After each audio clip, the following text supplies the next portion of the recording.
Hello, everybody, and welcome to the Glory Reds podcast. It is your boy Don Benito.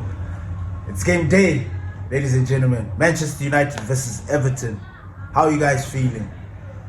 It has been a crazy weekend, to say the least.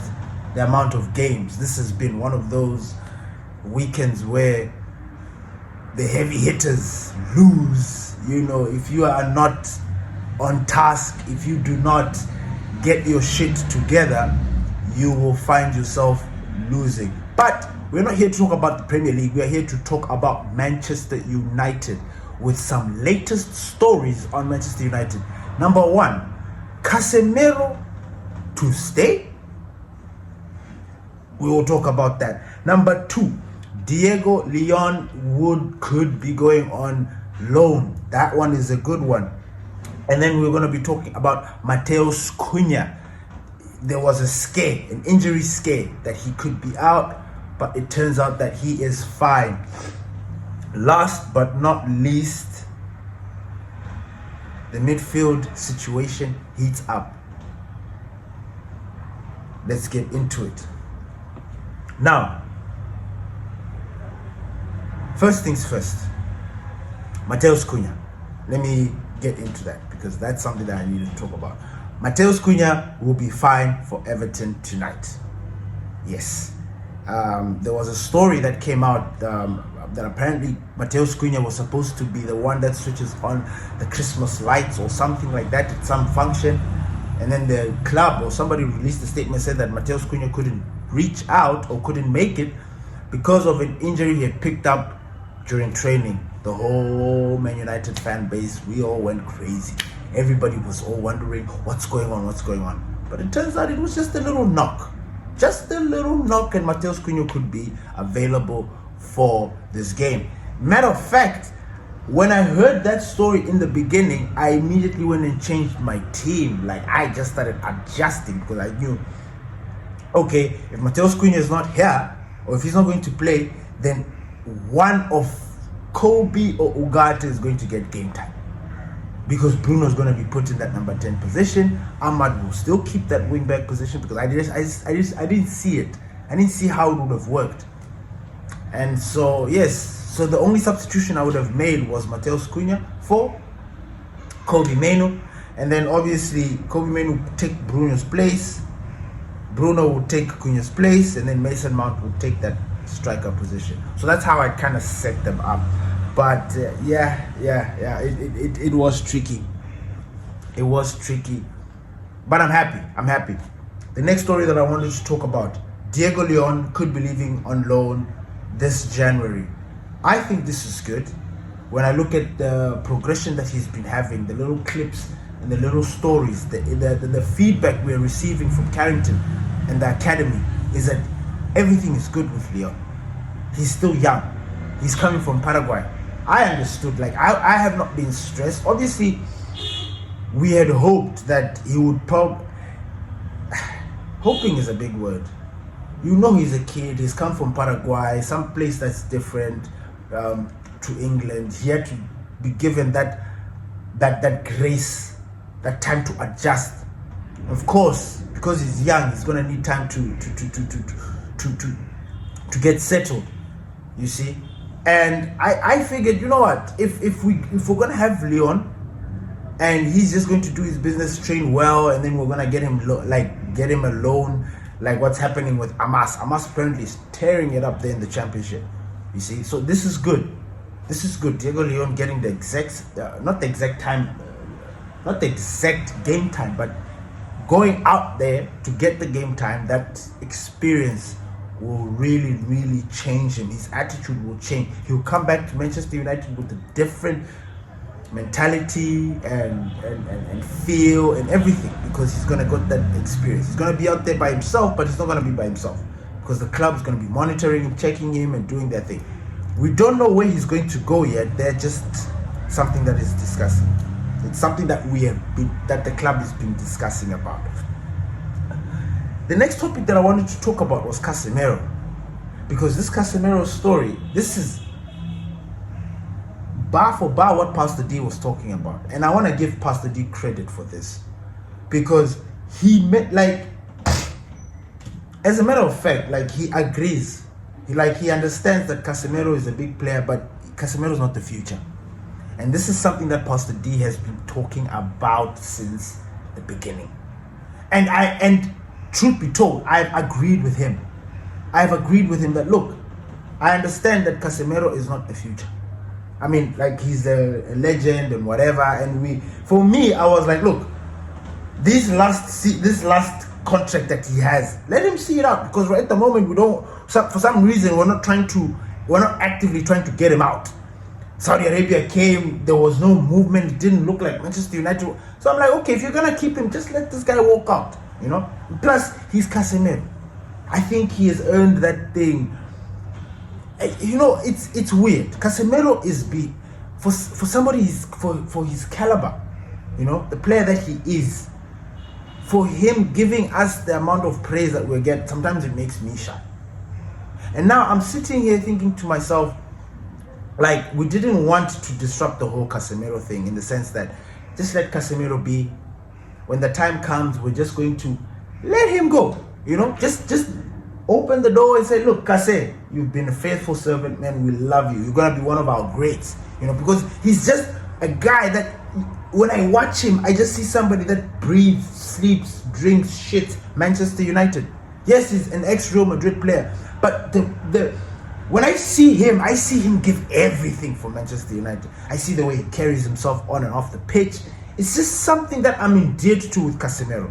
But I also understand that, Casemiro is old. When we bought him that time, I remember we had a discussion with Pastor D. When we bought him, we were like, look, and Pastor D was the one who emphasized this even more. We're like, look, Casemiro is all it's all well and good. He's one of the best midfielders to ever grace the pitch, to do his thing. But right here, right now, this has to be a stopgap. It cannot be our solution. That's what he said. That was Pastor D. He was like, look, Casemiro is a big player, but he cannot be our solution. And I agree. Casemiro cannot be the final thing. Like, can I explain something? I'm about to have another one of those poetic, not poetic, prophetic football, whatever you want to say. And I'm going to say this, and I hope, anyway, I'm going to say, Casemiro, I love Casemiro, and I respect him. You guys know, he's one player that I will not go into. I just won't. Because I just feel like that conversation, I don't know. It's a useless conversation. However, everybody, all the players that you are seeing right now are shining because of the World Cup. The World Cup has got these boys in a trance or on adrenaline overload. These guys are just going. It's the World Cup. Nobody is thinking about anything. World Cup season. Everybody wants to make it to the World Cup. Fair. Fine. But have you ever noticed what happens after the World Cup? Have you ever noticed what happens? No. Injuries, especially to teams and players that have played a lot this season. So if you are one of those teams or players that has played a lot, numerous games, next season, because of this World Cup, I'm expecting injuries. I'm expecting a lot of dips in form. I'm expecting the Premier League to be open again, in the sense that there will be no team that can that will be holding on to it strong. Why am I saying this? I'm saying this because you see, even like Marcus Rashford, I don't know if Marcus Rashford is going to continue this same form after the World Cup. I just don't know. I don't see it. A lot of the players, everybody wants to go to the World Cup. Everybody, cool, go to the World Cup. But that World Cup is going to take a lot. And people are not understanding that. Now I'm looking at Casemiro. Casemiro is going to be a huge player for Brazil. He's going to be. You look at what Carlo Ancelotti is saying about Casemiro. He is the most important player for Casemiro, for Brazil. Casemiro is going to go and play most of those games. Casemiro is 34. He's not 28 or 23 anymore. God forbid, touch wood, he gets injured. That is it. It's going to take a while. And when he takes a while, for him to come back, it's going to be a while.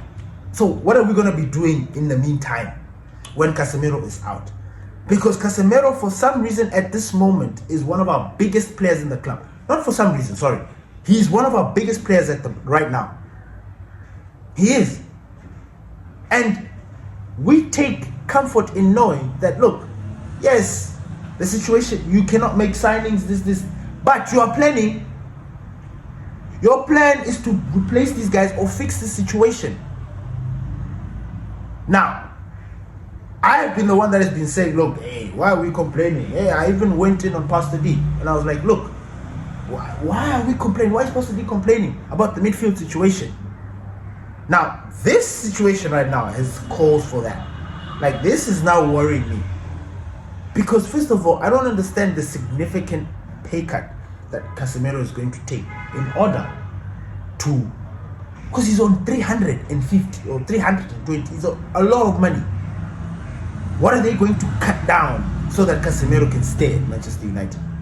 Because the story is Casemiro needs to take a significant pay cut, like a big pay cut. So what are we talking? 100k?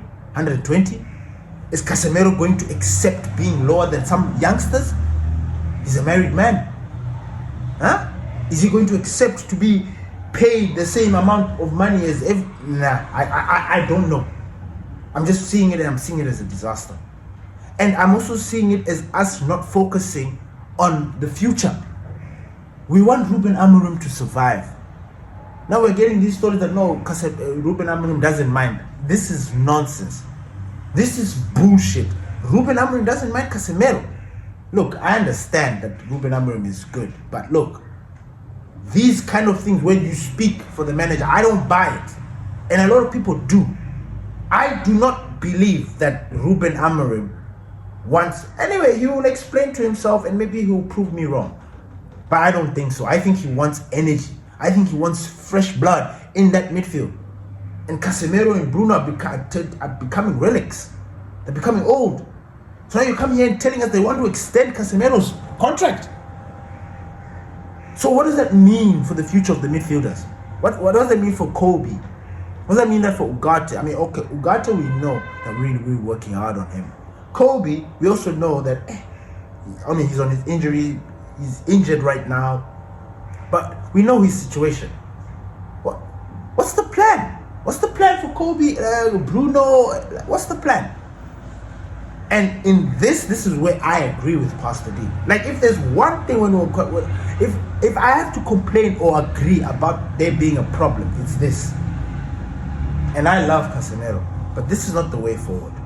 This is not the way forward. It's like what Pastor D said. We need to be hearing about the midfielders that we need to be bringing in. Not that we want to take a pay cut to keep Casemiro. For what? That's one of two things. Either the club has been broken, has just been, I don't know how they've been trying to keep up appearance with all this bullshit, or it's that Glazonomics thing where we're getting spoken over.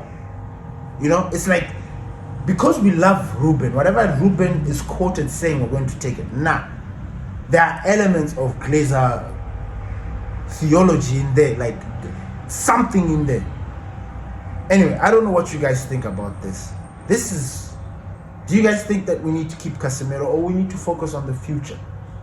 Because as I speak to you, Manchester United is linked to a plethora of midfielders. And Adam Wharton, Carlos Baleba, Elliot Anderson, Joao Gomez, Angelo Stella. That's just from the top of my dome. Like, these are players that are linked. Midfielders, young midfielders, hungry. We wanted to keep 34-year-old Casemiro because he's a leader. I understand. And look, there's nothing that you can say about Casemiro, about his footballing self, that can make me hate that player. Nothing. But his age and him being slow and all that stuff, oh bro, that's another story.